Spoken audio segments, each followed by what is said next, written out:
Pochero po ang aming tanghalian ngayon. Ito po ang aking nilutong pochero. Ganito po ako magluto ng pochero, tara samahan niyo ako. Una, ready ko muna yung manok at ang ating gulay na gagamitin. Ayan po, at akin pong binalatan at tsaka hiniwa na.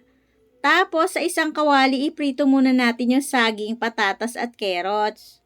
Pagkahango, ako po ay naggisa na ng bawang at sibuyas, kamatis. Isinunod ko na rin yung manok, nilagyan ko siya ng patis at 2 kutsarang tomato paste.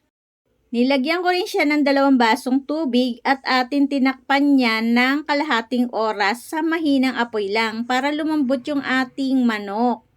Ngayon, eto na. Ilagay na natin yung ating pinritong gulay at timplahan natin ng asukal, paminta at asin.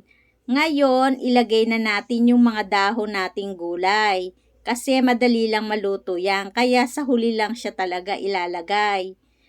Eto na ngayon ang ating nalutong pochero. Ayan po ang aking pochero. Ganyan po ako magluto ng pochero.